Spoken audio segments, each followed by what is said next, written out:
नमस्कार साथियों, एक बार फिर से आप सभी का अपने ही चैनल विजय धनुष में स्वागत एवं अभिनंदन। तो हमने इसके पहले जस्ट लेक्चर नंबर 7 देखा था और आज हम लोगों का लेक्चर नंबर 8 है। तो चलिए स्टार्ट करते हैं। तो सबसे पहले लिखिए लेक्चर नंबर 8 जो भी हमारा है।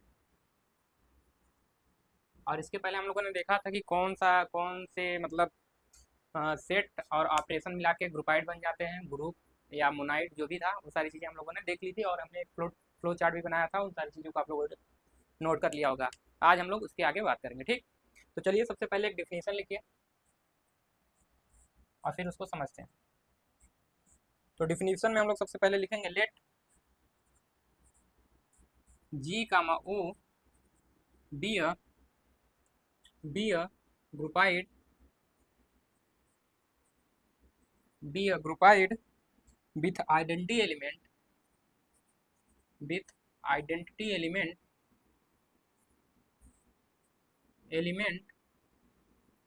ई। हमारा ई क्या है? आइडेंटिटी एलिमेंट है। End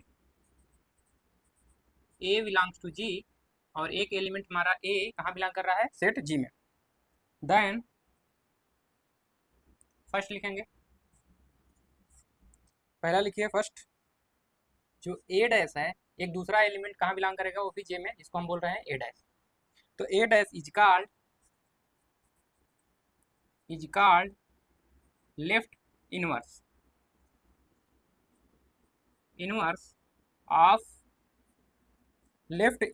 of element A. जो कि हमारा एलिमेंट ए है उसका जो ए डैश होगा वो क्या कहा जाएगा? ए का लेफ्ट इनवर्स कहा जाएगा। तो इसको अंडरलाइन कर लीजिएगा। लेफ्ट इनवर्स कब कहा जाएगा? यहाँ पे लिख लीजिएगा विथ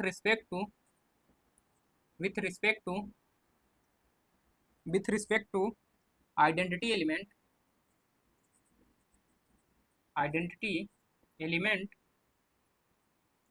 ई। किसके रिस्पेक्ट में? और ये भी ध्यान रखिएगा कि जो हमारा आइडेंटिटी एलिमेंट होता है किसके रिस्पेक्ट में? इनवर्स की बात की जा रही है। अगर आइडेंटिटी एलिमेंट चेंज होता है तो जो हमारा इनवर्स होगा वो भी चेंज हो जाएगा और एलिमेंट भी चेंज होगा। जैसे एक जगह जैसे 2 लिए और आइडेंटिटी एलिमेंट कुछ होगा, मान लीजिए 5 हो गया, हम एक रैंडम एलिमेंट ले रहे हैं, ठीक। तो इस केस में जो इनवर्स निकल के आएगा वो दूसरा आएगा। यदि हम एलिमेंट को चेंज कर 3 और मान लीजिए आइडेंटिटी एलिमेंट यही रखते हैं, तब भी जो हमारा इनवर्स निकल के आएगा वो भी दूसरा आएगा। ठीक इसी प्रकार यदि हम एलिमेंट वही रखें लेकिन आइडेंटिटी एलिमेंट भी चेंज कर देंगे, तब हमारा जो इनवर्स निकल के आएगा ए का वो अलग आएगा। तो इन सारी चीज़ों को ध्यान में रखिएगा। तो किसके रिस्पेक्ट में कौन सी चीज़ें निकल रही हैं ये ध्यान रखना सबसे ज़्यादा जरूरी है, ठीक। चलिए कब कहेंगे? With respect to E. If left identity inverse की बात कर रहे हैं तो जो हमारा होगा ए डैश ओ ए किसके बराबर हो जाना चाहिए? आइडेंटिटी एलिमेंट का के बराबर। यानी ए डैश ए का इमेज निकालेंगे तो क्या आना चाहिए? ई के बराबर आना चाहिए।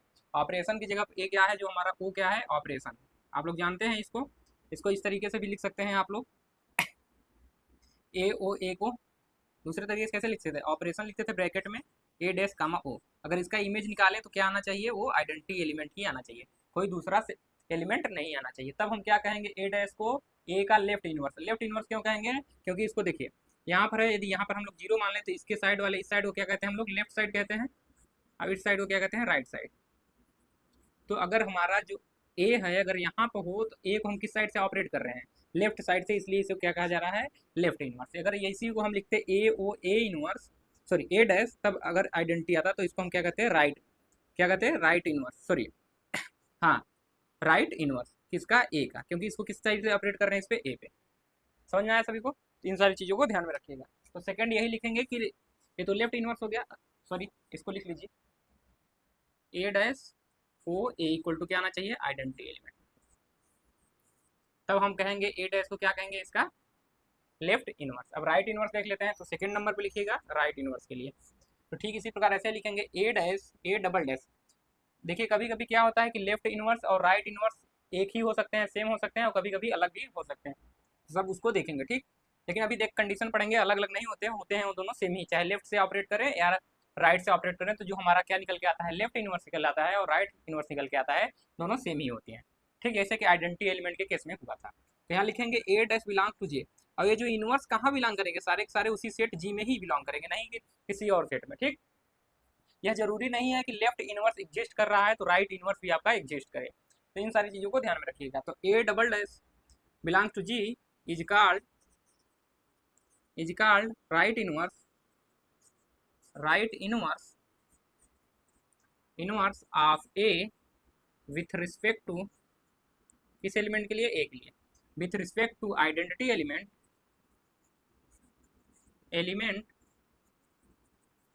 ई, identity element E, if and only if, कब, जब हमारा क्या हो जाए, या इफ ही लिखिए, if A O A double dash equal to क्या हो जाए, आइडेंटिटी एलिमेंट, तब हम कहेंगे जो हमारा ए डबल डैश है उसको क्या कहेंगे, इसका राइट इनवर्स कहेंगे। समझ में आया सभी को? तो डेफिनेशन नोट कर लीजिए, फिर उसके आगे हम लोग बढ़ते हैं। थर्ड लिखिए, थर्ड डेफिनेशन लिखेंगे, वी, कोई एलिमेंट क्या है हमारा, बी कहाँ बिलोंग कर रहा है, उसी सेट जे में, is called inverse of is called inverse of A with respect to identity element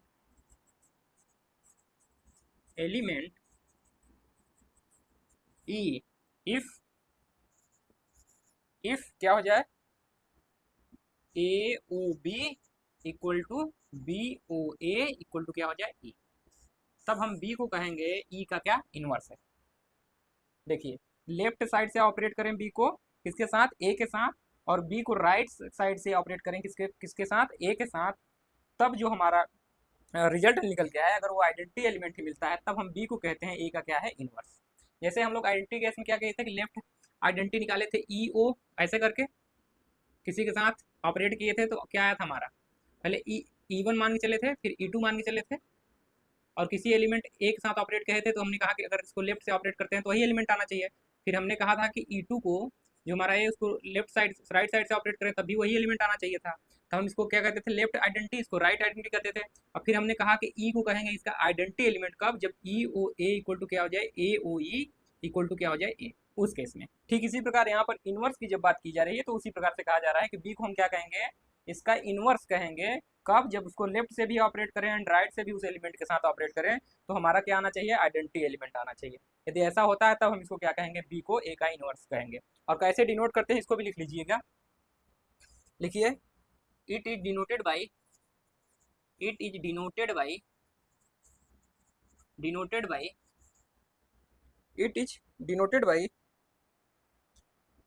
denoted by a inverse equal to B. यहाँ पर इसका मतलब कतई ये नहीं है कि अगर हमने लिखा है ए की पावर -1 तो इसका मतलब है इनवर्स, ना कि इसका मतलब है 1/a। इस बात को ध्यान में रखिएगा, अगर ऐसा समझते हैं तो बिल्कुल गलत है। ठीक, ये केवल सिंबल के रूप में, जैसे बी हमने एक सिंबल लिया है, बी की जगह कोई नंबर होगा, ठीक उसी प्रकार ए की पावर अगर ऐसा लिखा है तो इसका मतलब क्या है, एक सिंबल है। ठीक, अगर इसकी जगह कुछ और लिखते हैं, जैसे कि एक, जैसे 2 की पावर -1 है तो बहुत लोग 1/2 रखते हैं, कभी कभी पावर में 1, अगर पावर बोल रहे हैं तब लिख रहे हैं 1/2 तब ठीक है, लेकिन अगर इसकी जगह पे अगर 2 का इनवर्स कह रहे हैं, अगर 2 का इनवर्स आप 1/2 बताएंगे तो ये गलत हो जाएगा, ध्यान में रखिएगा। अगर पावर बोलेंगे तब ठीक है, अगर इनवर्स बोल रहे हैं तो इसका कतई मतलब नहीं है 1/2। क्लियर? चलिए ठीक, तो नोट कर लीजिए, उसके बाद आगे बढ़ते हैं। नोट हो गया?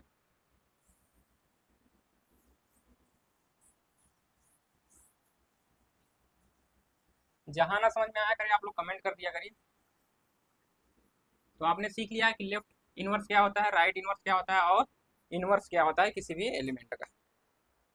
चलिए अब देखिए, जैसे कि आइडेंटिटी एलिमेंट क्या होता था, किसी के जो हमारा आइडेंटिटी एलिमेंट निकल के आता था, जो भी हमारा ग्रुपाइड होता है, ग्रुप होता था, हम क्या कहते थे, जो होता था किसी सिस्टम का होता था, और किसी भी सिस्टम का होता था, लेकिन जो आइडेंटिटी एलिमेंट निकल के आता था वो क्या होता था, यूनिक होता था।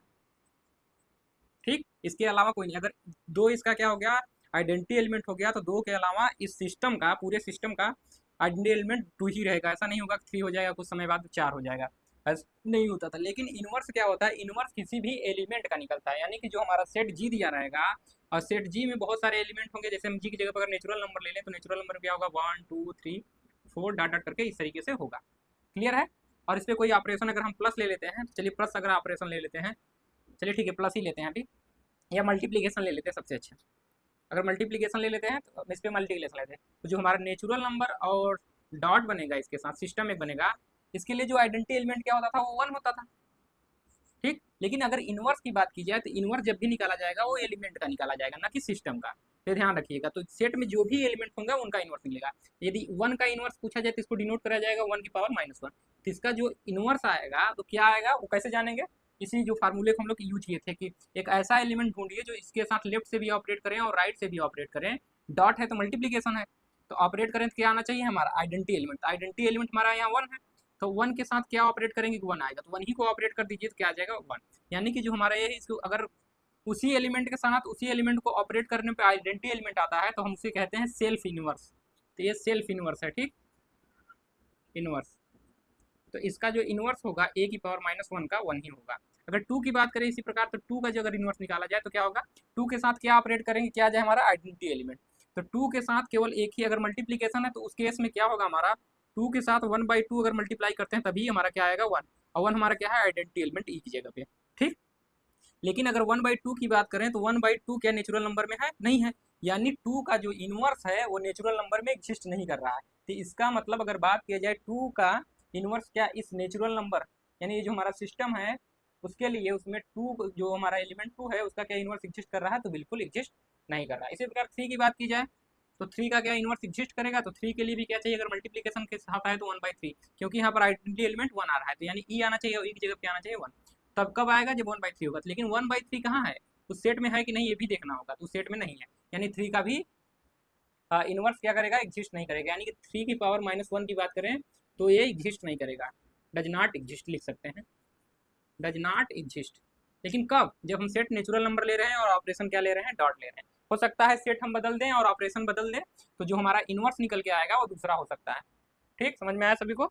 अभी हम लोग और एग्जाम्पल देखेंगे सेट और लेकर, और ऑपरेशन, जैसे जैसे ऑपरेशन एंड सेट बदलते जाएंगे इनवर्स भी बदलता चला जाएगा।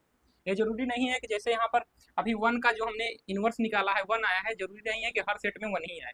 ऑपरेशन बदलते ही क्या होगा, जैसे कि अगर 1 यहाँ पर ले लें होल नंबर, मान लीजिए ले ले रहे हैं हम लोग, होल नंबर लेंगे तो 0 1 2 3 4 डॉट डॉट करके ऐसे आएगा, और इस पर हम लोग अप्लाई कर रहे हैं प्लस ऑपरेशन। तो इस केस में 1 का अगर हम बात करें 1 का क्या करें, यहाँ पर आइडेंटिटी एलिमेंट, तो अगर प्लस के साथ ले रहे हैं तो क्या होगा आइडेंटिटी एलिमेंट, बताइए वही एलिमेंट आना चाहिए। तो यानी यहाँ पर जो आइडेंटिटी एलिमेंट निकल के आएगा वो 0 होगा, यानी ई की जगह क्या हम लोग लेंगे 0। लेकिन अब इनवर्स की बात की जाए तो अगर 1 का इनवर्स अगर निकाला जाए तो 1 की पावर 1, और निकालने पर अगर इनवर्स निकालना होगा तो हम लोग क्या करते हैं, इसका इनवर्स क्या आएगा बताइए। अगर इनवर्स निकालना होगा तो हमें एक ऐसा एलिमेंट ढूंढना होगा जो ए के साथ ऑपरेट करें, तो आइडेंटिटी एलिमेंट मिल के आना चाहिए। अगर वो एलिमेंट हमें मिल जाता है तो वही एलिमेंट क्या होगा, इसका इनवर्स होगा। तो जैसे 1 है तो 1 के साथ क्या ऑपरेट करेंगे, ऑपरेशन की जगह हमारा प्लस है, तो 1 के साथ क्या ऑपरेट करें, पहले तो मान लीजिए राइट से ऑपरेट कर रहे हैं, तो क्या रखेंगे, अगर 1 की जगह 1 रखेंगे तो क्या हो जाएगा 2 हो जाएगा, तो गलत हो गया, जो कि ये आइडेंटिटी एलिमेंट नहीं है, क्योंकि आना क्या चाहिए 0 आना चाहिए, लेकिन आ क्या रहा है 2 आ रहा है। अगर इसी प्रकार अगर राइट से मान लीजिए करेंगे तो 1 + 1 रखेंगे फिर भी क्या आएगा 2 ही आएगा, तो जो कि किसके बराबर नहीं है, 0 के बराबर नहीं है। ये 2 0 के बराबर नहीं है, तो ऐसे दिखाना चाहे तो ऐसे कर सकते हैं। लेकिन ई इक्वल टू हमारा क्या है, यहाँ पर आइडेंटिटी एलिमेंट की जगह पे 0 है, ठीक। इसी प्रकार अगर, लेकिन अगर 1 में 0 जोड़े लेफ्ट से तो क्या आएगा 1 ही आएगा, और राइट से भी 0 जोड़े तब भी क्या आएगा 1 ही आएगा, 1 आएगा। तब भी यहाँ पर क्या एग्जिस्ट कर रहा है आइडेंटिटी एलिमेंट, तो सॉरी इनवर्स इसका 1 का इनवर्स एग्जिस्ट कर रहा है, क्योंकि हमारा आइडेंटिटी एलिमेंट क्या आना चाहिए 0। तो यहाँ देखिए 1 का जो इनवर्स है वो एग्जिस्ट ही नहीं कर रहा है, जबकि यहाँ पर 1 का इनवर्स क्या कर रहा था, एग्जिस्ट कर रहा था। तो ये सारी चीज़ें ध्यान में रखिएगा आप लोग। समझ में आ गया सभी को, चलिए।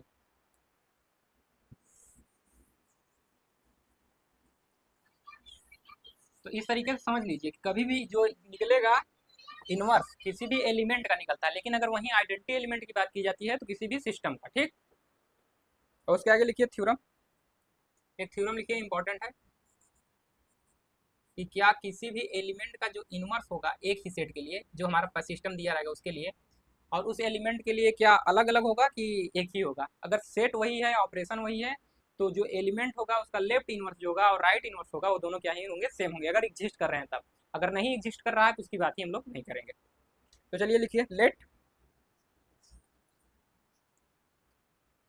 मार्कर चेंज कर लेते हैं उसके बाद बढ़ाते हैं। चलिए देखिए, तो लिखिए let G be, let G be a semi group. अब ये ध्यान रखिएगा ये सेमी ग्रुप के लिए ही है, अगर ग्रुप केवल बात करते हैं या हाँ, केवल ग्रुपाइड की बात करते हैं तो हाँ गलत हो जाएगा। सेमी ग्रुप कह रहे हैं तो सेमी ग्रुप का मतलब क्या होता है कि कोई भी ग्रुपाइड एसोसिएटिव लॉ को होल्ड करने लगता है तो क्या कहते हैं, एटिव लॉ। साथ में उसमें होल्ड होने लगता है तब हम कहते हैं वो क्या हो जाता है, सेमी ग्रुप। तो यहाँ पर ध्यान रखिए, अगर सेमी ग्रुप की बात की जा रही है तो यहाँ पर हम एसोसिएटिव लॉ को यूज करेंगे जरूर। तो यहाँ लिखिए let be a semi group with identity element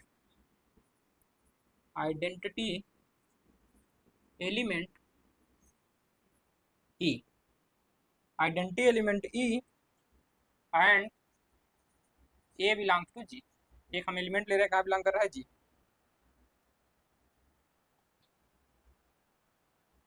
फिर से लिखिए नीचे से, let A is left inverse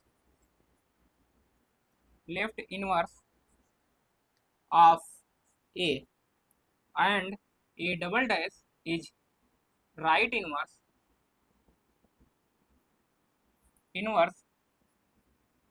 of A. क्या कर रहे हैं कि जो हमारा ए है वो ए का लेफ्ट इनवर्स है, और जो हमारा ए डबल डैश है वो ए का क्या है, राइट इनवर्स है। Right inverse with respect to identity element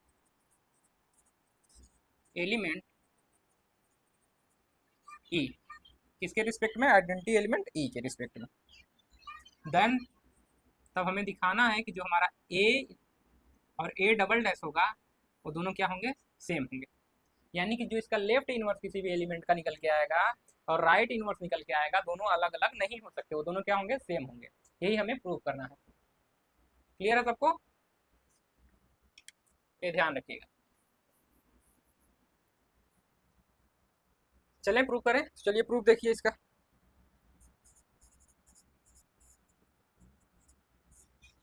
चलिए प्रूफ लिखिए, let G be a semi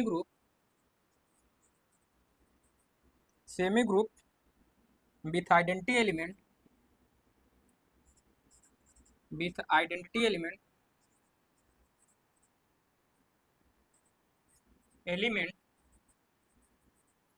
E, with identity element E.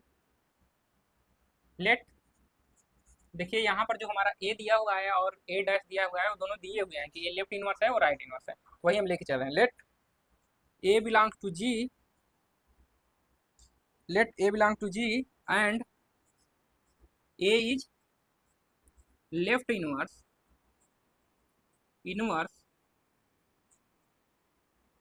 Of A.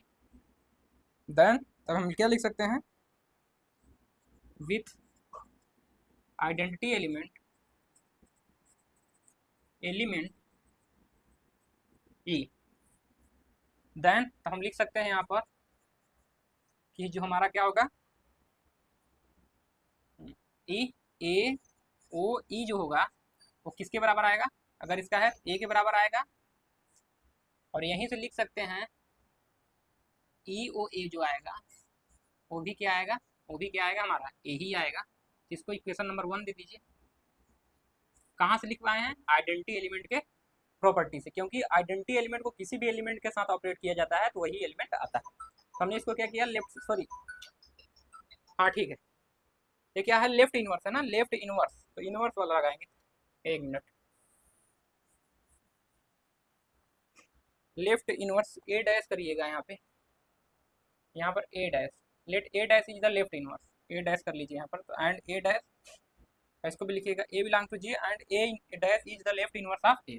तो यहाँ पर जैसे ही करेंगे देन क्या हो जाएगा बताइए, अगर लेफ्ट से है तो लेफ्ट से ऑपरेट करेंगे ए डैश को, तो A dash O A equal to क्या आना चाहिए, आइडेंटिटी एलिमेंट, तो इसको कहेंगे इक्वेशन नंबर 1। समझ में आया सभी को, ऐसे ठीक लिखेंगे, let A belong to G and A double dash, A double dash कहाँ बिलोंग करेगा, ये कहाँ बिलोंग करेगा, इसको ए डैश ही रखिए क्योंकि ए पहले हम लोग मान चुके हैं। यहाँ लिखिएगा, ठीक है, अब इसको ये भी मानिएगा कि जी में ही है, तो इसको मान लीजिए जी में है। अब यहाँ लिखिए लेफ्ट, अब यहाँ पर इज लगा लीजिए, is left inverse. Is right inverse of A with respect to identity element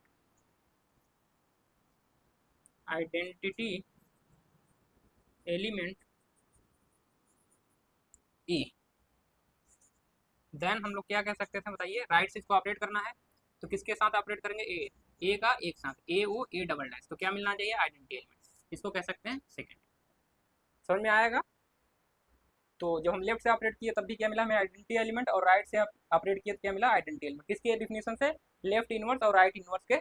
अब हमें दिखाना है कि जो हमारा ए डैश होगा और ए डबल डैश होगा दोनों क्या होने चाहिए, सेम होने चाहिए। तो इसको लिए देखते हैं आगे। और ग्रुप कौन सा लेके चल रहे हैं हम लोग, जो हमारा ये है ग्रुप, सेमी ग्रुप लेके चल रहे हैं हम लोग। और सेमी ग्रुप है तो इसका मतलब क्या है, वो एसोसिएटिव लॉ को होल्ड करेगा, तो एसोसिएटिव लॉ को यहाँ पर हम लोग यूज कर लेंगे, ठीक। तो एसोसिएटिव लॉ क्या कहता है बताइए,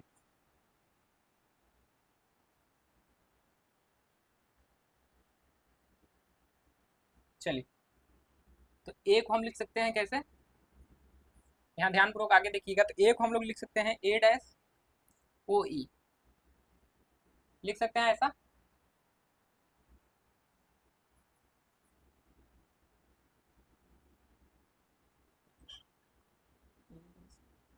ए डैश को हम लोग लिख सकते हैं ए डैश ओ ई, क्योंकि इसको लेफ्ट इनवर्स है तो लेफ्ट इनवर्स हम लोग इसको ऑपरेट किया तो ए डैश ओ ई, तो क्या मिला हमें, आइडेंटिटी एलिमेंट के साथ जैसे ऑपरेट करेंगे तो आइडेंटिटी एलिमेंट का प्रॉपर्टी जानते हैं कि किसी भी एलिमेंट के साथ आप ऑपरेट करते हैं तो वही एलिमेंट मिलता है।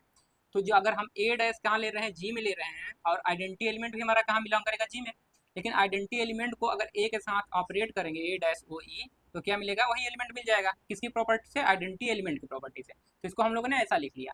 और आइडेंटिटी एलिमेंट यहाँ पर देखिए किसके बराबर है, इसके बराबर भी है और इसके बराबर भी है, तो इसी को हम लोग क्या यूज कर लेंगे, यहाँ पर यूज कर लेंगे। तो ए डैश को हमने लिखा ए डैश ओ ई, और ए डैश की जगह पर हम लोग लिख सकते हैं यहाँ पर ए डैश, और ई की जगह पर हम लोग क्या लिखेंगे बताइए, ई की जगह पर हम इसको भी लिख सकते हैं, इसको भी लिख सकते हैं, तो हम पहले इसको लिखते हैं, ठीक। तो ए ओ जी जगह पे लिखेंगे, यहाँ पर हमारा ऑपरेशन रहेगा, इसको लिखते हैं, ई की जगह पे क्या लिखते हैं, A O A double dash, A O A double dash, clear. यहाँ लिख लीजिएगा फ्रॉम इक्वेशन टू, कहाँ से लिख रहे हैं इसको भी ध्यान रखिएगा, फ्रॉम इक्वेशन सेकेंड, इस तरीके से हमने लिखा। अब इसको क्या लिखा जा सकता है बताइए, जैसे यहाँ पर ए ओ ए डबल डैश है। अब देखिए एसोसिएटिव लॉ को होल्ड कर रहा है, तो एसोसिएटिव लॉ क्या कहता है यहाँ पर, ट्यू लॉ कहता है कि ए ओ अगर बी ओ सी है तो इसको कैसे लिखा जा सकता है, ए ओ बी ओ सी, लिखा जा सकता है कि नहीं लिखा जा सकता बताइए। तो इसको हम लोग लिख सकते हैं ए डैश ओ ए, और साथ में ही क्या लिख सकते हैं, ए ओ डबल डैश, ऐसा लिख सकते हैं। एसोसिएटिव लॉ यहाँ लिख लीजिएगा, from associative law, from associative law, law, ठीक। तो ये ब्रैकेट यहाँ लग गया, और यहाँ से देखिए ए डैश ओ क्या है, ई के बराबर है, तो इसकी जगह हम लोग क्या लिख सकते हैं, ई ओ ए डबल डैश लिख सकते हैं, कहाँ से, फ्रॉम इक्वेशन फर्स्ट, क्लियर। तो यहाँ फ्रॉम इक्वेशन फर्स्ट हमने ये लिख लिया। अगर हमने इक्वेशन नंबर 1 से इसको लिखा, ध्यानपूर्वक देखिए, तो ई ए ओ, और किसके बराबर लिखे हैं, ए डैश के बराबर, और ए किसके बराबर है, क्या है हमारा, और किसके बराबर है, आइडेंटिटी एलिमेंट के बराबर है, सॉरी ई ओ ए डैश, और हमारा ये क्या है, राइट इनवर्स है। समझ में आ रहा है किसके बराबर है, ई ओ ए डैश। और देखिए आइडेंटिटी एलिमेंट जो है ये हमारा राइट इनवर्स है, तो ये जो आइडेंटिटी एलिमेंट है, और हमने कहा था कि आइडेंटिटी एलिमेंट को जिसके साथ ऑपरेट करते हैं वही एलिमेंट आ जाता है, यानी इसका मतलब ये किसके बराबर है, ए डबल डैश के बराबर, यानी यहाँ से हम लोग लिख सकते हैं ए डबल डैश के बराबर। क्यों, क्योंकि ये आइडेंटिटी एलिमेंट की प्रॉपर्टी होती है कि जिसके साथ हम लोग ऑपरेट करते हैं वही एलिमेंट आ जाता है। तो आप लोग देख पा रहे हैं A dash A double dash के बराबर आ गया, यानी कि लेफ्ट इनवर्स के बराबर आ गया, राइट इनवर्स के बराबर। यहाँ से लिख सकते हैं left inverse inverse equal to right inverse. समझ में आ गया सभी को, यही हमें प्रूव करना था, ये हमारा प्रूफ हो गया। अगर यहाँ पर हम लोग क्या नहीं लेते, सेमी ग्रुप नहीं लेते, तो हम लोग ये प्रूफ नहीं कर पाते, क्योंकि तब हम दिखा ही नहीं पाते इसको, क्योंकि यहाँ पर जैसे ही हम एसोसिएटिव लॉ को लगाएं तभी ये वाला स्टेप इसके आगे बढ़ के यहाँ तक आया। समझ में आ गया सभी को, तो नोट कर लीजिए।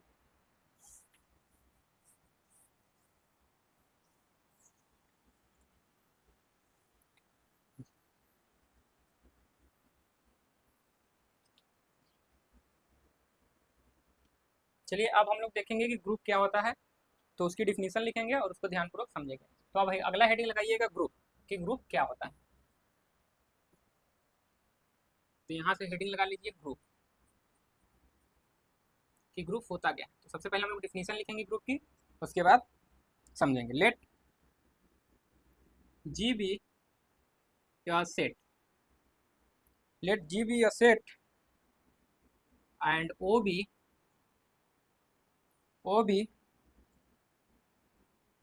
binary operation on set G। जो हमारा O है क्या है, बाइनरी ऑपरेशन है किस सेट पे, उसी सेट G पे। देन जो हमारा पेयर GO बनेगा is called group if it satisfy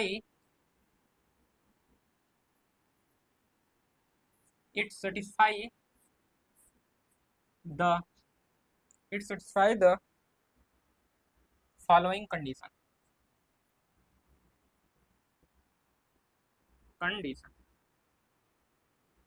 कौन कौन से कंडीशन है, डैश करके लिखिएगा। पहला कंडीशन, फर्स्ट कंडीशन है एसोसिएटिव लॉ।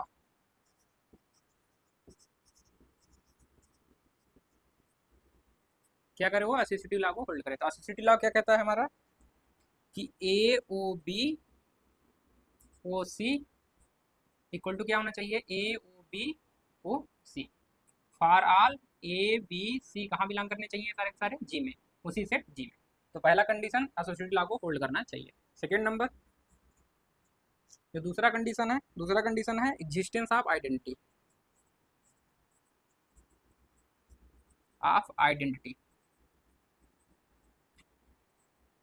क्या होना चाहिए उस सेट में, क्या होना चाहिए, आइडेंटिटी एलिमेंट भी एग्जिस्ट करना चाहिए। तो आइडेंटिटी एलिमेंट के लिए एग्जिस्ट क्या करेगा, there exist E belong to कहाँ पर, G, such that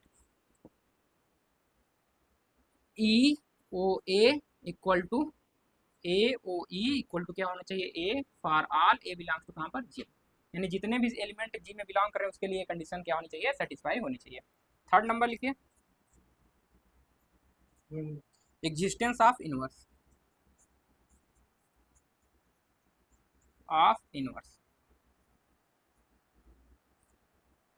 existence of inverse. यहाँ लिखिएगा, let A belongs to G then there exist B belongs कहाँ पर, जी में, सच दैट इस प्रकार से बिलोंग करना चाहिए कि ए ओ बी और B O A equal to क्या हो जाना चाहिए, आइडेंटिटी एलिमेंट। समझ में आया।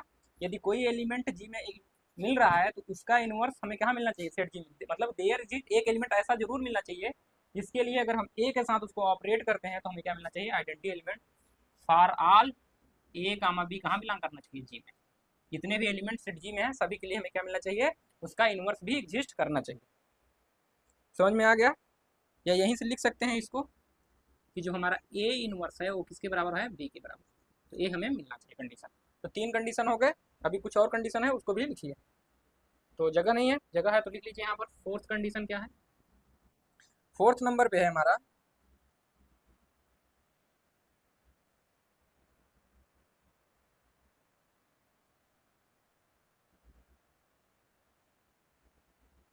ठीक है। यही हमारा ग्रुप की तीन कंडीशन है, इन तीनों कंडीशन को आप लोग ध्यानपूर्वक पढ़ लीजिए। तो सबसे पहले समझिएगा, पहले क्या करना चाहिए कि कोई सेट हमारा जी दिया हुआ है और कोई ऑपरेशन ओ दिया हुआ है। तो जो इन दोनों को मिलाकर एक पेयर बनेगा, इसको हम लोग बोलेंगे क्या, ग्रुप को कहेंगे। कब कहेंगे ग्रुप, कब कहेंगे ग्रुप, पहला नियम क्या होना चाहिए, इस पे एसोसिएटिव लॉ होल्ड करना चाहिए। यानी अगर इसमें से कोई तीन एलिमेंट हम उठाएं, कोई भी रेंडमली कोई भी आप उठा सकते हैं एलिमेंट, और उनपे एक कंडीशन सेटिस्फाई हो रही है, यानी पहले दो एलिमेंट को हमने ऑपरेट किया, फिर तीसरे के साथ ऑपरेट किया, फिर हमने क्या किया कि एक एलिमेंट पहले वाले एलिमेंट को पहले रखा, बाद वाले दो एलिमेंट को ऑपरेट कर लिया, फिर पहले वाले एलिमेंट के साथ ऑपरेट किया, तो दोनों क्या आने चाहिए, इक्वल आने चाहिए। For all A B C, यानी जितने भी हम पेयर बना सके ए बी सी, ऐसे तीन तीन एलिमेंट लेके सब पे लागू होना चाहिए। फिर कह रहा है एग्जिस्टेंट ऑफ आइडेंटिटी, यानी कि अगर आइडेंटिटी एलिमेंट कह रहा है देयर एग्जिस्ट, यानी कम से कम एक एलिमेंट, देयर एग्जिस्ट का मतलब क्या है, एट लीस्ट वन एलिमेंट ऐसा जरूर मिलना चाहिए सेट जी में जिसके लिए सेट जी के जितने भी एलिमेंट हैं उनके साथ यदि हम ऑपरेट करें तो वही एलिमेंट मिले। जैसे ई को यदि हम टू के साथ ऑपरेट करें तो टू मिले, ई को यदि हम 3 के साथ ऑपरेट करें तो 3 मिले, ई को हम 10 के साथ ऑपरेट करें तो 10 मिले।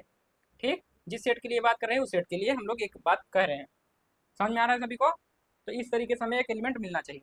फिर कह रहा है existence of inverse. Existence of inverse का क्या कहने का मतलब है, यदि कोई एलिमेंट हमारा जी में एलिमेंट बिलोंग कर रहा है तो उसके करस्पॉन्डिंग कम से कम एक एलिमेंट सेट जी में जरूर मिलना चाहिए, जिसके लिए ए ओ बी और बी ओ ए किसके बराबर हो जाए, आइडेंटिटी एलिमेंट के बराबर हो, यानी कि जो ए इनवर्स है उस एलिमेंट के क्या हो जाए, बराबर हो जाए।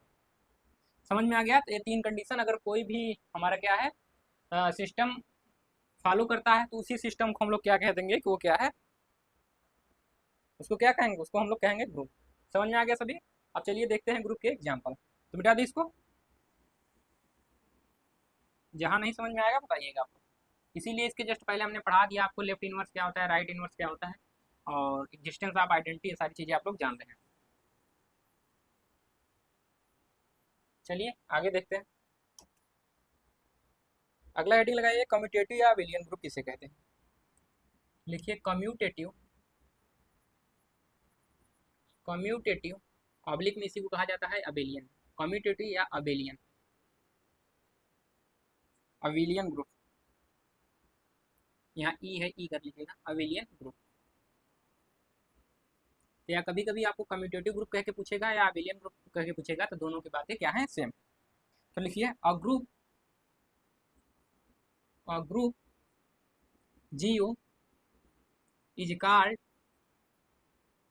a group GO is called an abelian group, abelian group, abelian group if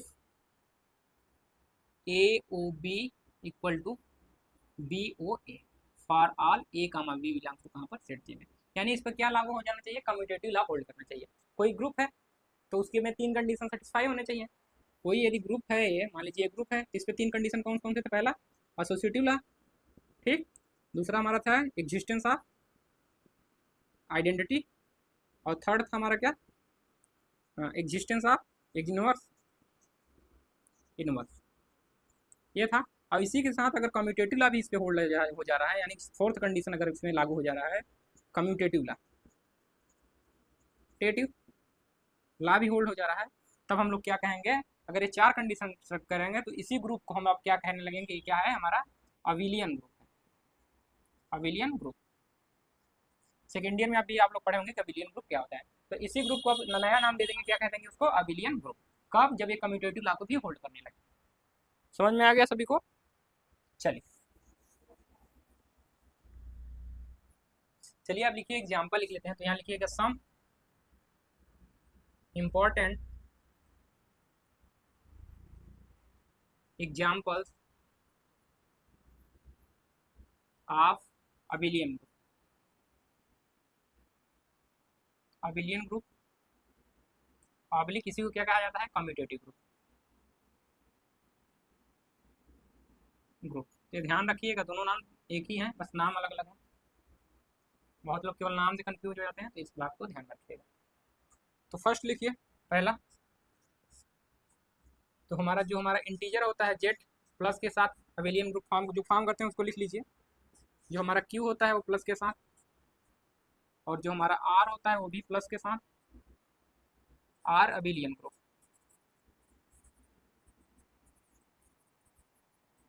group R abelian group, या कम्यूटेटिव ग्रुप आगे लिख सकते हैं। सेकेंड में लिखिएगा, इसमें सारे कंडीशन सेटिस्फाई होंगे, आप लोग चेक करना चाहें तो चेक कर सकते हैं। अगला लिखिए क्यू डॉट के साथ, आर डॉट के साथ, सी डॉट के साथ। आप लोग एक क्लास सेकेंड ईयर में ये सारी चीज़ें पढ़ चुके हैं कि अबेलियन ग्रुप होता है कि नहीं। तो इसको लिख लीजिए ध्यानपूर्वक, इज नॉट ग्रुप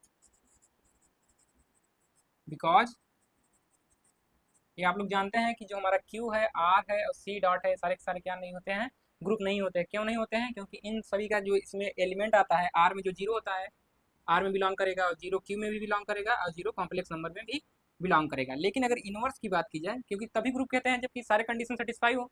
अगर उसमें से एक भी कंडीशन अगर सेटिस्फाई नहीं होता है, जो हमारे पास 3 कंडीशन थे, associative, existence of identity and existence of inverse, तो अगर जीरो का इनवर्स बात किया जाए तो जीरो का इनवर्स एग्जिस्ट ही नहीं करेगा। कोई आपको ऐसा एलिमेंट नहीं मिलेगा जो जीरो के साथ ऑपरेट करे, यहाँ पर हमारा डॉट है और जीरो आ जाए, सॉरी आइडेंटिटी एलिमेंट। और रियल नंबर के में कौन सा आइडेंटिटी एलिमेंट मिलता है? वन आइडेंटिटी एलिमेंट होता है।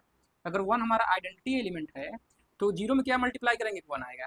कोई ऐसा एलिमेंट आपको मिलेगा ही नहीं, यानी जीरो का जो इनवर्स होगा वो हमें नहीं मिलेगा, एग्जिस्ट ही नहीं करेगा। ठीक ठीक इसी प्रकार यहाँ पर क्यू में भी जीरो का इनवर्स एग्जिस्ट नहीं करेगा, और यहाँ पर भी कॉम्प्लेक्स नंबर में भी जीरो का इनवर्स एग्जिस्ट नहीं करेगा। इसी वजह से क्या होता है, हमारा जो क्यू डॉट के साथ, आर डॉट के साथ और सी डॉट के साथ क्या होता है, ग्रुप फॉर्म नहीं करता है। तो इसको लिख लीजिए, is not group because multiplicative inverse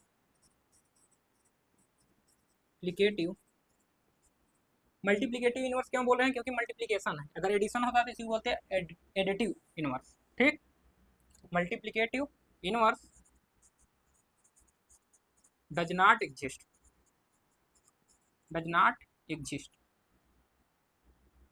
multiplicative inverse of zero, किसका नहीं कर रहा है उसको भी लिखना होगा ना, जीरो डज नॉट एग्जिस्ट। चलिए थर्ड लिखिए,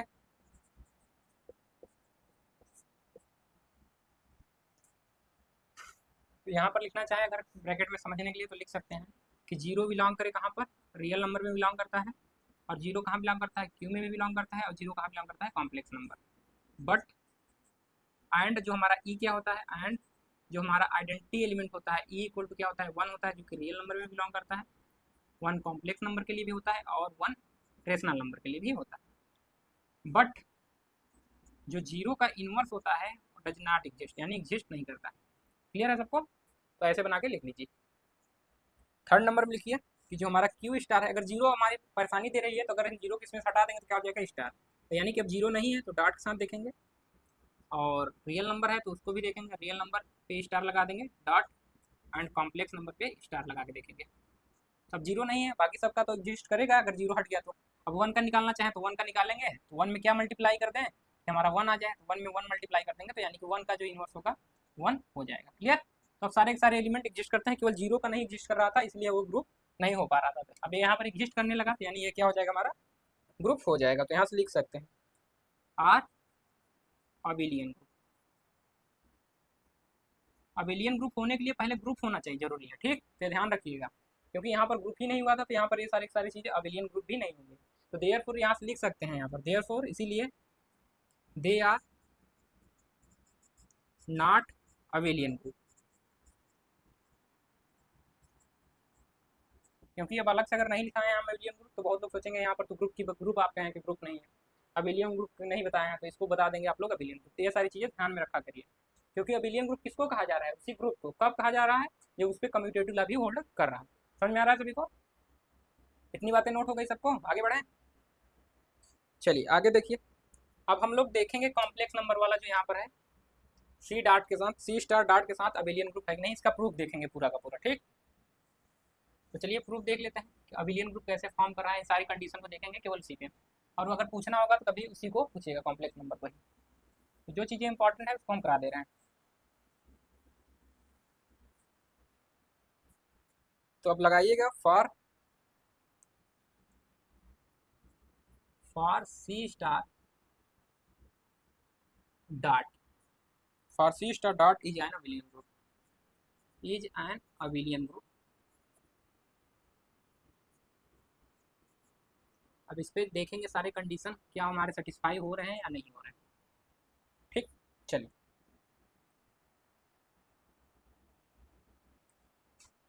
कॉम्प्लेक्स नंबर पे जो हमारा ऑपरेशन था डॉट किस तरीके से था, आप लोगों को याद है जब कॉम्प्लेक्स नंबर पढ़ाए थे तो आप लोगों ने पढ़ा होगा कि कॉम्प्लेक्स नंबर में हम लोग जो ऑपरेशन ऑपरेट करते थे वो किस तरीके से ऑपरेट करते थे, इस बात को ध्यान में रखिएगा, तभी हम लोग इसके आगे बढ़ पाएंगे।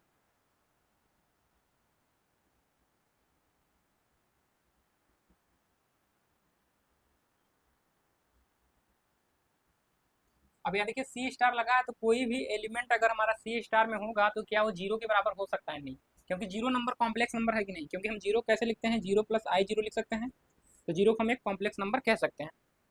ठीक, अगर वन को बोला जाए कॉम्प्लेक्स नंबर है कि नहीं, तो इसको लिख सकते हैं वन प्लस आई जीरो, तो इसको भी कॉम्प्लेक्स नंबर कह सकते हैं। लेकिन अगर हम यहाँ पर सी स्टार बोले हैं, इसका मतलब क्या है कि जो हमारा जीरो है कॉम्प्लेक्स नंबर में बिलोंग नहीं करता है, सी स्टार में बिलोंग नहीं करेगा, यही इसका मतलब हुआ। अगर सी स्टार बोले इसका मतलब जीरो अगर बिलोंग नहीं कर रहा, यदि जीरो बिलोंग नहीं कर रहा है तो हमारा जीरो कब नहीं बिलोंग करेगा, मान लीजिए कोई हमारा ले रहे हैं हम complex number a plus i b type का, और हमारा जेड कब जीरो नहीं होगा, इस बात की चर्चा कीजिए। कब जीरो नहीं होगा, जब हमारा ए भी जीरो ना हो और बी भी जीरो ना हो, यानी इन दोनों का जो पार्ट है, यानी रियल पार्ट जो है, रियल पार्ट ऑफ जेड या तो जीरो ना हो, और imaginary part, imaginary part of Z वो भी क्या हो, जीरो के, या तो वो जीरो ना हो या तो ये जीरो ना हो, does not equal to zero और डज नॉट इक्वल टू, यानी कम से कम इन दोनों में से एक नॉट जीरो के बराबर होना चाहिए। अगर दोनों कंपोनेंट अगर जीरो के बराबर होते हैं तभी हमारा जेड क्या होगा, जीरो के, यानी जीरो प्लस जीरो आई अगर बनेगा तभी हमारा क्या होगा, जेड जीरो होगा। और ये भी आप जानते हैं कि यदि कोई कॉम्प्लेक्स नंबर है उसका एक पार्ट मान लीजिए जीरो हो गया, मान ले रहे हैं पहले जीरो फर्स्ट पार्ट, फिर लिख रहे हैं आई बी, और जहाँ पर b does not equal to zero, फिर दूसरा कॉम्प्लेक्स नंबर मान लीजिए जेड वन लिखे हैं, दूसरा एग्जाम्पल लेते हैं, इसका क्या करते हैं, इमेजिनरी पार्ट जीरो कर देते हैं, तो यहाँ पर ए लिख देते हैं I zero, A B does not equal to A does not equal to zero. तो क्या इसका जो मॉड होगा, यानी मैग्नीट्यूड अगर इसका निकालें तो क्या कभी जीरो होगा, मैग्नीट्यूड क्या होता है, अगर जेड इक्वल टू है हमारा ए प्लस आई बी, तो होता है ए स्क्वायर प्लस बी स्क्वायर, और इसमें कम से कम एक नॉन जीरो है, यानी अगर यहाँ पर ए जीरो है तो जीरो रखेंगे, अंदर क्या बचेगा बी स्क्वायर, यानी कि यहाँ निकल के आएगा बी, जो कि जीरो के बराबर नहीं है, यानी कि जो हमारा जेड होगा वो जीरो के बराबर नहीं होगा।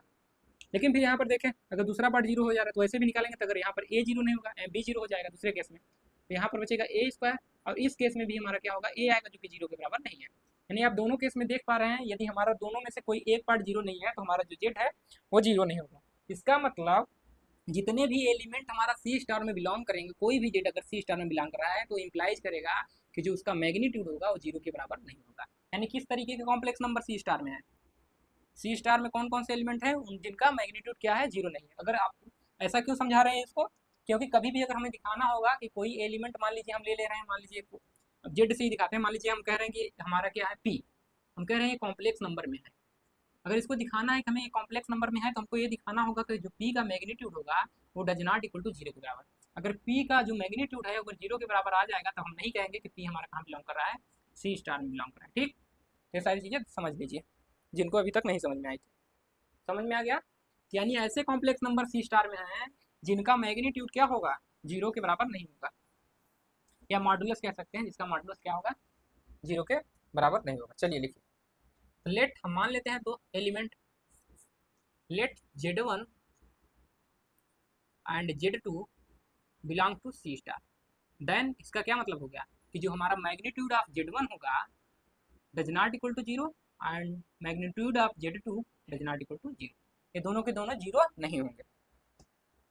सिंस वी नो दैट, हम लोग जानते हैं, और आप लोग जानते हैं कि दो कॉम्प्लेक्स नंबर को अगर मल्टीप्लाई किया जाए Z1 एंड Z2 और इसका मैग्नीट्यूड लिया जाए तो कैसे लिखते हैं, प्रॉपर्टी से Z1 एंड Z2 ऐसे लिख लेते हैं। और ए भी जीरो नहीं है, ए भी जीरो नहीं है, इसका मतलब क्या हो गया, अगर ए भी जीरो नहीं है और ए भी जीरो नहीं है, इन दोनों का मल्टीप्लिकेशन क्या जीरो हो सकता है, नहीं हो सकता है, यानी ये does not equal to zero. इसका मतलब हुआ कि magnitude of Z1 and Z2 does not equal to zero. तो इसका क्या मतलब होगा, अगर जीरो में नहीं है, अगर ये जीरो के बराबर नहीं है तो इसका मतलब होगा जो Z1 इंटू Z2 है वो कहाँ चला जाएगा, कॉम्प्लेक्स सी स्टार में। समझ में आ गया, चलिए इतनी बातें आपको समझ में आ रही होंगी, तो चलिए इसी को हम लिखने जा रहे हैं यहाँ पर। तो यहाँ लिखिए, since we know that, since we know that, जानते हैं कि Z1 into Z2 equal to क्या होता है, Z1 and Z2 multiply by Z2। ठीक, इसको अलग अलग हम लोग मल्टीप्लिकेशन कर सकते हैं। और जो Z1 इंटू Z2 क्या है, जीरो के बराबर नहीं है, तो यहाँ से लिखेंगे जीरो के बराबर नहीं है, इसको लिख सकते हैं does not equal to zero, क्योंकि Z1 भी जीरो नहीं है, Z2 भी जीरो नहीं है।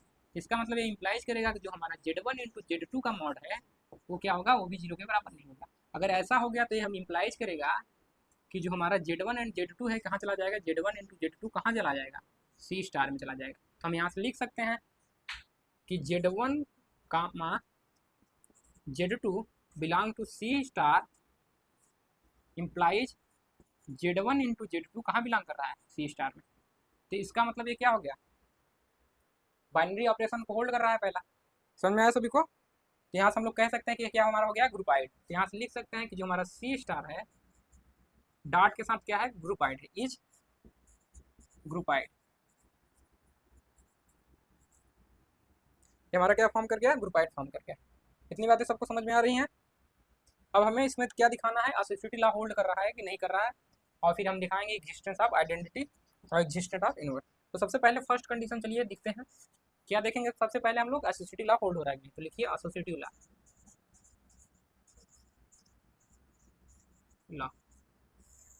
ऐसा हमने क्यों ग्रुपाइड दिखाया इसको सबसे पहले, क्योंकि हम क्या बोले हैं कि जो हमारा सेट जी है हमारा कॉम्प्लेक्स नंबर है, हमने ऑपरेशन क्या लिया है, और इसको हम बता रहे हैं अबेलियन ग्रुप। अब ग्रुप होने के लिए सबसे पहले हमें ये दिखना होता है कि हमने पहले भी बताया था कि जी हमारा क्या है एक सेट है, और जो ऑपरेशन उस पर क्या है बाइनरी ऑपरेशन है। और बाइनरी ऑपरेशन होने के लिए ये वाली कंडीशन होल्ड होनी चाहिए कि यदि कोई ए कामा बी कहाँ बिलोंग कर रहा है जी में, तो ए ओ बी भी कहाँ बिलोंग करना चाहिए जी में। उसी को हमने यहाँ पर कंडीशन दिखाया है, ठीक, कि Z1 एंड Z2 कहाँ बिलोंग कर रहा है सी स्टार में, तो Z1 इंटू Z2 भी क्या बिलोंग करे सी स्टार में, और यहाँ पर ऑपरेशन ओ की जगह क्या है हमारा डॉट, ठीक।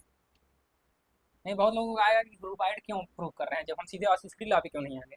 तो एसोसिएटिव लॉ को दिखाने से पहले हमको ये जरूर दिखाना होगा कि क्या है बाइनरी ऑपरेशन इससे फॉर्म हो रहा है, ऑपरेशन जो हम भी ले रहे हैं, ठीक।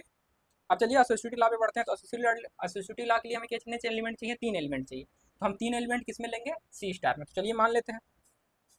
तो एसोसिएटिव लॉ को मानने के लिए अच्छा ये देखिए कि जो हम अभी पढ़ के आए हैं कि कॉम्प्लेक्स नंबर जो होता है वो डॉट पे क्या करता है एसोसिएटिव लॉ को होल्ड करता है कि नहीं, तो बिल्कुल करता है एसोसिएटिव लॉ को होल्ड, एसोसिएटिव लॉ को होल्ड करता है, ठीक।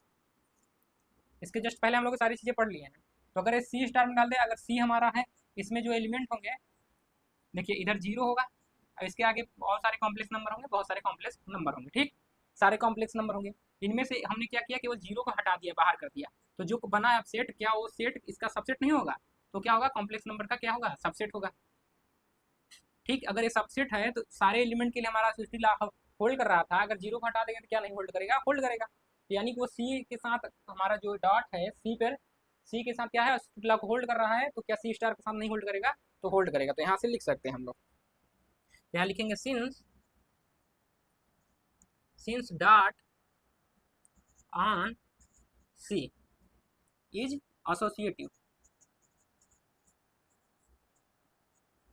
एसोसिएटिव एंड, और जो हमारा सी स्टार है वो क्या होगा सबसेट होगा किसका सी का, कॉम्प्लेक्स नंबर का, यहाँ लिख लीजिए complex number, subset of complex number. Therefore इसीलिए कह सकते हैं हम लोग कि जो हमारा डॉट होगा on C star is also associative, also associative. Clear, इतनी बातें समझ में आई। तो एक कंडीशन हमारी प्रूफ होगी। अब हमें दिखाना है एग्जिस्टेंस ऑफ आइडेंटिटी। तो कॉम्प्लेक्स नंबर के लिए आइडेंटिटी एलिमेंट क्या होता था, वन होता था, सॉरी डॉट के लिए अगर कॉम्प्लेक्स नंबर के साथ ऑपरेशन डॉट ले रहे हैं तो क्या होता था हमारा वन होता था, तो उसके लिए भी वन था, तो सारे एलिमेंट के लिए वन है, तो सी स्टार के लिए भी वन होगा। तो सेकेंड नंबर लिखिए एग्जिस्टेंस ऑफ आइडेंटिटी, यहाँ लिखेंगे एग्जिस्टेंस ऑफ आइडेंटिटी। तो एग्जिस्टेंस ऑफ आइडेंटिटी में वही लिखेंगे जो हम लोग लिखते आ रहे हैं अभी। तो लिखेंगे one belong to C star. ऐसा क्यों लिख पा रहे हैं, अगर वन सी स्टार में बिलोंग कर रहा है तो वन को हम लोग लिख सकते हैं zero plus sorry one plus zero I, तभी तो कहेंगे कि ये इसमें जा रहा है। कॉम्प्लेक्स नंबर के तरीके से लिख सकते हैं, इसका मतलब ये कहाँ है सी स्टार में। क्यों है, क्योंकि अगर इसका मैग्नीट्यूड निकालेंगे, वन का मैग्नीट्यूड अगर हम निकालते हैं, इसका वन प्लस जीरो आई का मैग्नीट्यूड निकालते हैं, तो क्या हो गया है वन का स्क्वायर प्लस जीरो का स्क्वायर, जो कि किसके बराबर आएगा वन के, और वन किसके बराबर नहीं है जीरो के, यानी ये कहाँ है सी स्टार में है। समझ में आया सभी को? चलिए आगे देखिए, यानी वन कहाँ बिलोंग कर रहा है सी स्टार में, is an identity element, identity element is an identity element of C star dot. अब थर्ड हमें प्रूव करना है, थर्ड क्या हमें प्रूव करना होगा, थर्ड एग्जिस्टेंस ऑफ इनवर्स। इसको ध्यानपूर्वक समझिएगा, एग्जिस्टेंस ऑफ इनवर्स। बाकी चीज़ें तो याद करनी थी, अब बाकी यहाँ पर समझना है एग्जिस्टेंस ऑफ इनवर्स। तो यदि कोई कॉम्प्लेक्स नंबर हम इसमें लेते हैं सी स्टार में कोई एलिमेंट, तो उसका इनवर्स एग्जिस्ट करेगा कि नहीं उस बात पे हम लोग चर्चा करेंगे। चलिए इसी बात को हम ध्यानपूर्वक समझेंगे कि एग्जिस्ट करेगा कि नहीं करेगा। मान लीजिए कोई एलिमेंट हम इसमें मान लेते हैं, सेट जी में मान लेते हैं लेट, और ध्यानपूर्वक समझिएगा कैसे हो रहा है यहाँ पर। लेट जेड इक्वल टू हम मान रहे हैं ए प्लस आई बी, कहाँ बिलोंग कर रहा है, सी स्टार।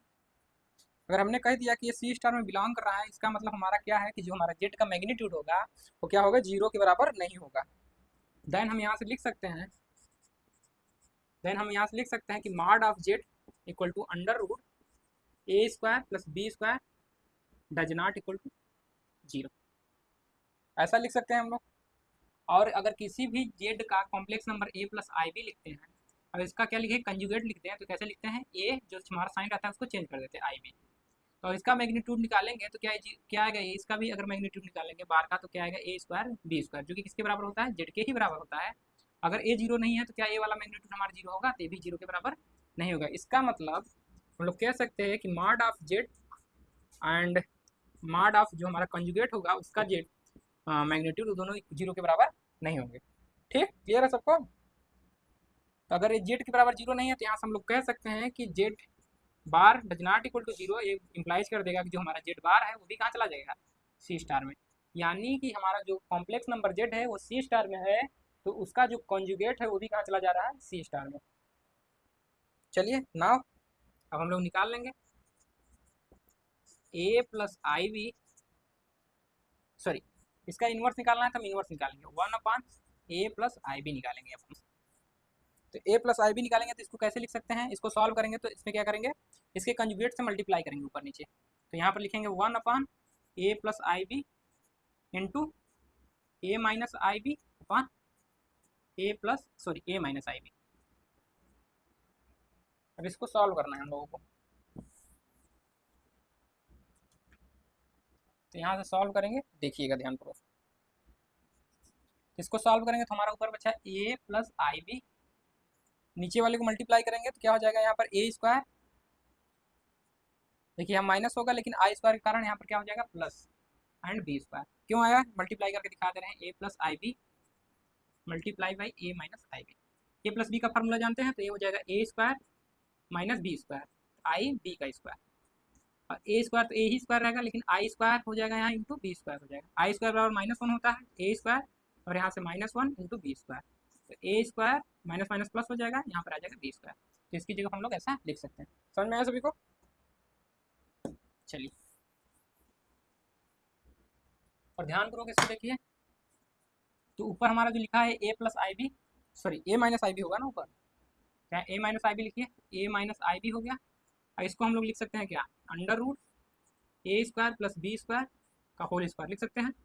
और ऊपर हमारा ए माइनस आई बी क्या है, वो है कॉम्प्लेक्स नंबर का कॉन्जुगेट, और बटे में क्या है, magnitude under root a square plus b square का होल स्क्वायर। तो यहाँ से हम लोग कह सकते हैं कि जो हमारा क्या है, 1 ए माइनस आई बी है, किसके बराबर आया, जेड बार अपॉन जेड बार का स्क्वायर। क्लियर है, किसी को कोई दिक्कत होगा तो बताइएगा। देखिए जो हमारा जेड है, magnitude of z does not equal to zero के बराबर है, और हमारा जो जेड बार है वो तो जीरो के बराबर है नहीं। तो यानी अगर ये जेड बार हमारा जीरो के बराबर नहीं है, यानी ए माइनस आई बी था, अब बटे में क्या है हमारा, under root a square plus b square. अगर इसको अलग अलग लिखें, ए upon under root a square plus b square, और प्लस आई इसको लिख सकते हैं बी अपॉन, सॉरी माइनस इसको लिख सकते हैं under root a square plus b square. तो आप लोग जानते हैं कि ये जीरो नहीं है, ए भी जीरो नहीं है, इनमें से अगर कोई एक जीरो है तभी ये पूरा का पूरा हमारा क्या होगा, जेड जीरो के बराबर नहीं होगा, यानी कि ये टोटल क्या होगा, जीरो के बराबर नहीं होगा। तो यहाँ से हम लोग लिख सकते हैं इसको कि हमारा जीरो के बराबर नहीं है। तो यहाँ से यदि हमारा ये जीरो के बराबर नहीं है तो इसका मतलब ये कहाँ चला जाएगा, कॉम्प्लेक्स नंबर में, यानी 1 ए माइनस आई बी जो है equal to z bar upon z mod of z का होल स्क्वायर बिलोंग टू कहाँ पर, सी स्टार में। अब ये सी स्टार में चला गया। ठीक, समझ में आया, किसी को समझ में आया कि नहीं। अब तो आइडेंटिटी एलिमेंट हमारा क्या था, 1 था। हाँ तो यहाँ पर जेड स्टार में चला गया, तो यही क्या हो जाएगा हमारा इनवर्स, क्योंकि अगर हम ए प्लस आई बी में यहाँ पर क्या लेके चले थे, प्लस था नीचे ना, प्लस लिखिए यहाँ। तो ए प्लस आई बी में अगर हम मल्टीप्लाई करते हैं किससे, इंटू 1/a+ib से, तो क्या मिल के आएगा, 1 आएगा, यानी कि आइडेंटिटी एलिमेंट आ रहा है। यानी लेफ्ट से ऑपरेट करेंगे तभी यही आएगा, एंड राइट से ऑपरेट करेंगे तभी आएगा। यानी हमने पहले दिखाया कि 1/a+ib कहाँ कर चला गया, जेड स्टार में, तो जेड स्टार में चला गया। अब हमें दिखाना है कि लेफ्ट से अगर इसको ऑपरेट करें एंड राइट से ऑपरेट करें किसके साथ, जेड वाले के साथ, तो क्या आना चाहिए, वही सेम एलिमेंट आना चाहिए। तो चलिए देख लेते हैं। तो पहले लेफ्ट से ऑपरेट करेंगे। नाउ यहाँ लिखेंगे a plus i b into 1/a+ib, किसके बराबर है, 1 के बराबर। एंड फिर यहाँ लिखेंगे 1/a+ib इंटू a+ib, ये भी किसके बराबर है, आइडेंटिटी, जो कि हमारा क्या है, आइडेंटिटी एलिमेंट है। तो यहाँ से लिख सकते हैं देयरफॉर, इसीलिए जो a+ib होगा, जो इसका इनवर्स होगा, क्या निकल के आया बताइए, क्या निकल के आया यहाँ पर, 1/a+ib। और ये किसके बराबर है, ये हमारा क्या था, जेड था, यानी जेड का इनवर्स। ये हमारा क्या है, a+ib जेड है, तो इसका जेड का इनवर्स। और ये हमारा क्या है, Z bar upon mod of z का होल स्क्वायर। तो किसी भी कॉम्प्लेक्स नंबर का जो इनवर्स होता है वो क्या होता है, कॉन्जुगेट, जो कि आप लोगों को केवल फार्मूला इंटर में पढ़ाया गया था, वो यहाँ पर आप लोग प्रूफ देख पा रहे हैं कि कैसे इसका इनवर्स आता है, z upon mod of Z square. ये क्या है, उसका कॉन्जुगेट, किसी भी कॉम्प्लेक्स नंबर का कॉन्जुगेट करके उसके मैग्नीट्यूड के इनवर्स के स्क्वायर के बराबर होता है, ठीक है, अगर उससे कर देते हैं इसमें मल्टीप्लाई। तो समझ में आ गया सभी को, नोट कर लीजिए। तो आप लोगों ने देख लिया कि इसका क्या कर रहा है, इनवर्स भी एग्जिस्ट कर रहा है। कोई भी कॉम्प्लेक्स नंबर ले रहे हैं तो उसका इनवर्स क्या मिल रहा है, वो किस तरीके से मिलेगा, उसका कंजुगेट करेंगे और उस कंजुगेट को किससे डिवाइड कर देंगे, उसके मैग्नीट्यूड के स्क्वायर से। क्लियर है सबको। चलिए अब थर्ड क्या बच गया, एसिडिटी लॉ भी देख लिया, आइडेंटिटी एलिमेंट भी देख लिया, ये थर्ड ही चल रहा था ना, एग्जिस्ट ऑफ इनवर्स भी देख लिया। तो हमने देखा कि सारे तीनों की तीनों चीज़ें होल्ड हो रही हैं। तो जो हमारा कॉम्प्लेक्स नंबर है वो सी स्टार जो है हमारा, जो कि कॉम्प्लेक्स नंबर है, उसमें जीरो बस नहीं है, वो क्या है, एन अबिलियन ग्रुप। यहाँ से लिख सकते हैं आप लोग। तो अबिलियन ग्रुप के लिए एक और प्रॉपर्टी है कम्यूटेटिव लॉ, तो फोर्थ देख लेंगे उसको भी। तो लिखेंगे कम्यूटेटिव लॉ। तो कम्यूटेटिव लॉ आप लोग जानते हैं, सी कामा डॉट के साथ होल्ड होता है। तो हमारा जो सी स्टार है इसका क्या है, सबसेट है, तो ये भी होल्ड होगा इस पर भी। तो वही कह के यहाँ पर लिख के आगे बढ़ेंगे हम लोग। तो यहाँ से लिखेंगे since dot on C is commutative and जो हमारा सी है स्टार, वो क्या है, सबसेट ऑफ सी। देयरफॉर, इसीलिए जो हमारा डॉट होगा on C star is also commutative.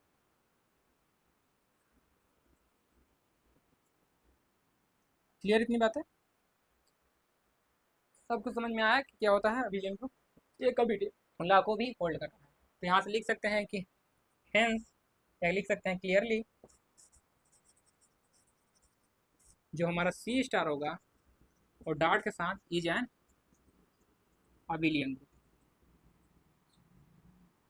Group, oblique commutative group कह सकते हैं, कम्यूटेटिव ग्रुप।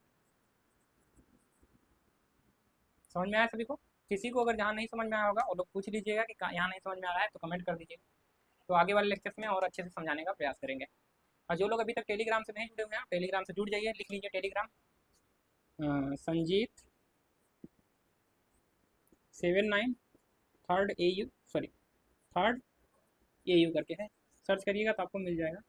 तो थर्ड ईयर का ये टेलीग्राम ग्रुप है, तो आप उसमें जुड़ जाइए। चलिए आज के लिए हम लोग इतना ही रखेंगे। वीडियो देखने के लिए आप सभी का बहुत बहुत धन्यवाद।